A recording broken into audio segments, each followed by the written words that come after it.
With rural traditions, rich cultural influences, and a colorful political history, South Texas holds its own in a state that is known to live by its own rules. Friends quickly become family, and loyalties can sometimes blur the line between right and wrong. It's the kind of loyalty that can lead politicians and their political workers, known as politiqueros, down a tainted path. I didn't know much about who to vote for. She said, well, I'll put the one that I think is best. So that's what she did. The elderly are finally speaking up.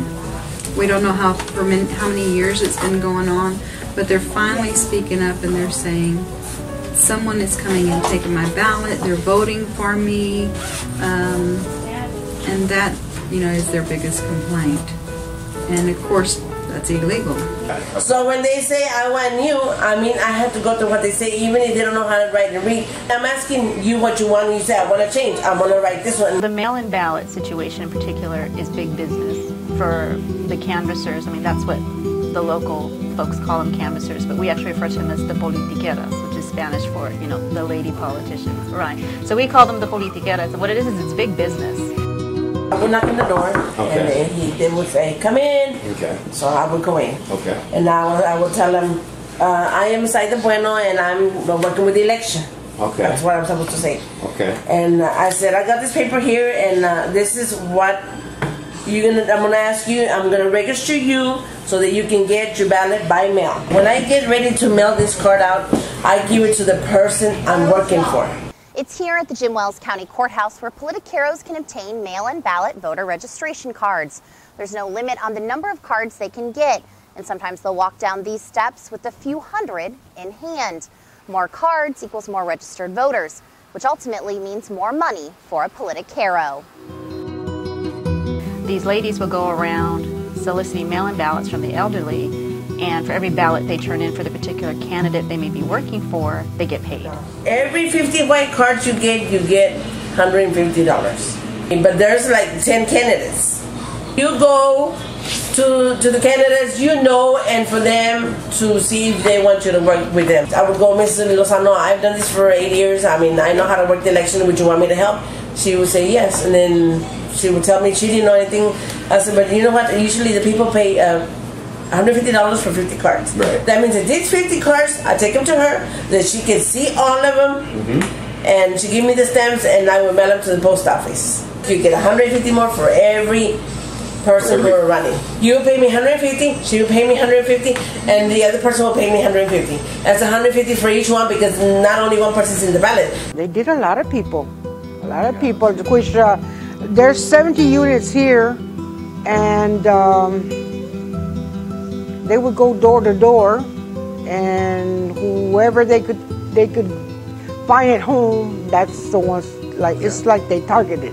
Apartment complexes and nursing homes can be prime locations for mail-in voter fraud. The reason? State election code. In Texas, if a person is over the age of 65 or has a disability, he is allowed to vote by mail. Politiqueros use that section of the law to their advantage, and during election season flock to locations like this one, going door to door looking for voters and coaching them on who to vote for.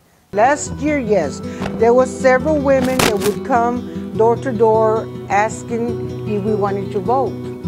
So that's how we voted. When I am working the election and there's other people like you all in the other opposite side, they run to go get the white card. They run, whoever gets the ballot first gets it. They know that the money is there. So they run to go get the card.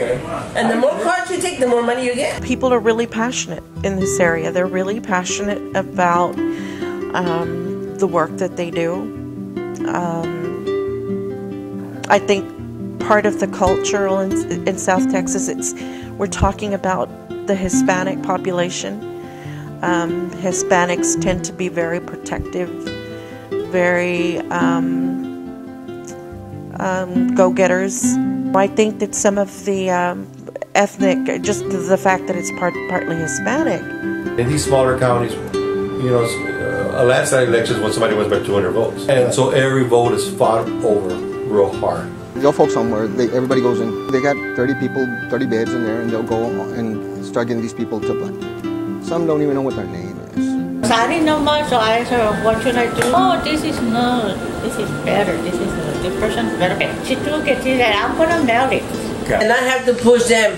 Well, I'm helping Lupe Martinez or I'm helping Mrs. Lozano, but they say, I don't want the person. Oh, okay. We want to push them for them to vote for him.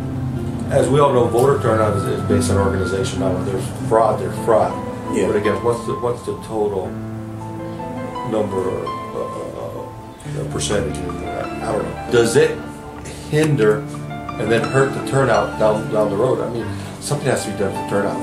It is appalled. I mean, people should be appalled at what the voter turnout is. It's almost like it's okay because it's always been done. Right. So there's nothing. It's a way of life. To them, every election, it's the same process. And a lot of times, La Politica doesn't even understand that they're doing something illegal. As long as these people get away with what they're doing and are not, you know, punished or caught or tried or whatever, you know, they get. It seems like they get cockier every year. You know, get away with it. So why not? The hardest thing about it is we don't know. They don't have names of people, and that's where, you know, we're not investigators as election officials. We, you know, are just here to let the people vote. The laws have to get stronger. There has to be a division that's dedicated, only dedicated to elections. If you don't take care of the election system, I don't care who's on top, because you're gonna have to wonder how they got up there. And she was the one who started on everything. Her name is Elida Garza. She was running for the state board, and then she was running for different positions at the courthouse, and that's when she said, Zaida, I want you to help me. I mean, I had never done this in my life. She showed me how to do the whole ballot. She told me what to do. She gave me a list of names, and that's how I followed it. Mail-in ballot election fraud continues to plague elections across the state, and it remains a prominent issue here in South Texas. Most cases never make it to trial, and if anyone is found guilty, it generally results in a mere misdemeanor and a couple $100 fine. Politiqueros say this is how it's always been done here in South Texas, while the voters and election officials we spoke with said they hope to see a change, and they hope it comes soon. Reporting for Texas Watchdog, I'm Lynn Walsh.